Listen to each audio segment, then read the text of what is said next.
Em 1960, a capital do país teve 9 prefeitos e 16 governadores. Hoje, Brasília convive com os problemas sociais causados pelas ocupações ilegais de terras públicas e o inchaço populacional. O Brasília é uma cidade muito segmentada, né? Isso é ótimo para aqueles que estão no poder e a elite da cidade de Brasília, não vê a pobreza. É muito cômodo, né, você ter a cidade satélite, um plano piloto sem pobreza, com uma classe média alta, pessoas ricas, e você tem a pobreza afastada.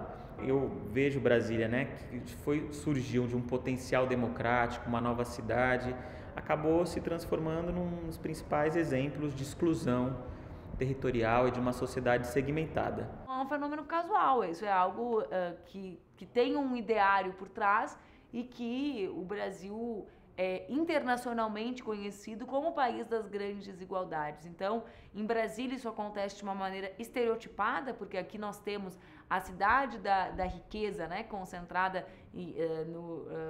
nessa parte do plano piloto, no Lago Sul, mas em toda a região, todo o plano piloto tem bastante concentração de riqueza. E como aqui foi feito, né, como é uma cidade feita, a estratégia de apartar aos pobres ou aqueles que sofrem com a desigualdade social deu mais certo. A estrutural, ela foi construída absolutamente sem planejamento algum. Então, você pode observar que é uma região que não tem para onde crescer, inclusive. Então, a possibilidade de nós construirmos novas habitações, ela é limitada por essa condição, né, da oferta de espaço dentro da cidade. Até mesmo para construir os equipamentos públicos tem sido uma dificuldade. E nesses lugares, além de ser um território, né, onde você tem mais índice de violência, onde o poder público não está presente e não tem serviço de saúde, você não tem uma escola, você não tem espaços de lazer, espaços públicos onde as pessoas, os jovens, podem se encontrar, podem praticar um esporte ou simplesmente conversar livremente no final de semana. Então isso é deliberado e faz com que a pobreza e a desigualdade se perpetuem ao longo do tempo. Após anos de espera, alguns moradores da estrutural já não contam com a presença do governo. Ele não tem nada a oferecer para nós, senão ele já tinha oferecido. Quantos anos? Nunca tivemos nada de benefício da parte dele. Aqui só de Deus.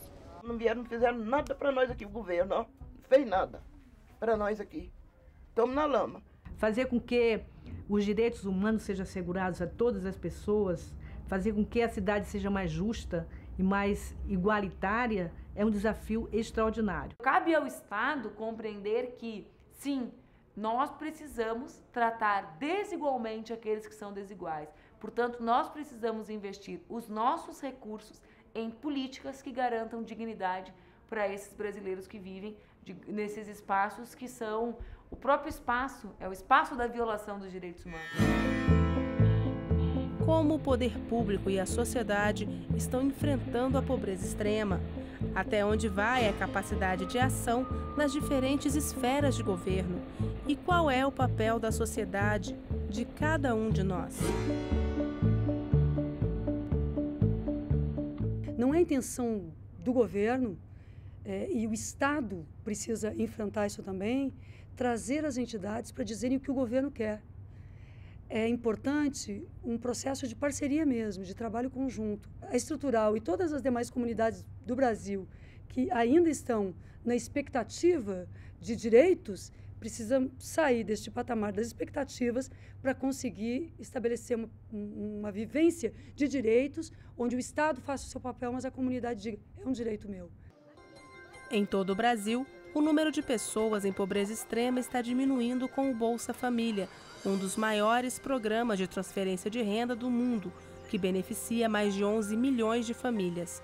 E também com a integração de políticas públicas, como está fazendo o Brasil Sem Miséria, lançado este ano pela presidenta Dilma Rousseff. O Brasil provou ao mundo que a melhor política de desenvolvimento era o combate à pobreza. O Brasil Sem Miséria é, pois, o Estado brasileiro chegando, o Estado brasileiro dizendo que está pronto para combater a pobreza. No estado de Pernambuco, ainda há mais de 1.300.000 pessoas em situação de miséria. 74% dessas famílias recebem o Bolsa Família. O problema a ser superado no estado é grande, já que o percentual de miseráveis é maior que a média do Nordeste e é mais do que o dobro da média nacional. Recife tem mais de 1,5 milhão de habitantes e tem renda média de pouco mais de R$ 1.900, menos da metade do rendimento de Brasília e 11% abaixo da média nacional. Recife é a terceira cidade mais populosa do Nordeste, atrás de Salvador e Fortaleza, mas é a segunda capital brasileira com maior percentual de miseráveis e registra também o segundo maior índice de homicídios do país, ficando atrás apenas de Maceió, em Alagoas. Esses indicadores negativos não impediram que Recife encontrasse caminhos para promover a inclusão social e começasse a transformar um território de exclusão em um bairro normal. Até o início dos anos 2000, Santo Amaro, na região central do Recife, era o bairro mais violento da capital, dominado pelo tráfico e sem a presença do Estado. A população sofria com a falta de infraestrutura. Muita lama, muito rato, muito esgoto, a vida que era muito difícil. Essa rua aqui não tinha asfalto, essa rua aqui era só buraco e barro, poeira dentro das casas. Ao mesmo tempo em que melhorava a infraestrutura do bairro com asfalto, saneamento e habitação, a presença do Estado em Santo Amaro foi marcada também pelo enfrentamento a um dos maiores problemas da região, a violência. As diversas ações realizadas pelo governo local e pelo governo federal reduziram o número de homicídios em 80%. É a primeira vez que nós estamos entrando nos bairros de maior perigo na periferia do país e nós estamos aqui em Santo Amaro nessa experiência extraordinária e estamos convictos de que a melhor forma de combater a violência é o Estado, o governo federal, o governo estadual e a prefeitura estarem presente nos bairros mais pobres com ações efetivas. O que é fundamental é ouvir a comunidade. Aí depois os técnicos ouvem a comunidade. Depois os técnicos discutem as tecnologias e as formas com a comunidade. Aí depois executa a obra estando todos de acordo. O governo presente entrou aqui no bairro junto com prefeitura, governo federal, sociedade civil, porque se entendeu que para resgatar não só vidas, mas projetos de vidas, é preciso a gente dar as mãos. O importantíssimo que eu acho é a organização da sociedade para poder fiscalizar o poder público. Tem que fazer pressão, entendeu? Tem que se organizar para pressionar e para fiscalizar, porque é necessário o controle social do poder público. Porque o Estado foi pensado para resolver os problemas da sociedade. O combate à violência e a instalação de equipamentos públicos no bairro, como creches e postos de saúde, foram decisivos para garantir aos moradores melhores condições de vida.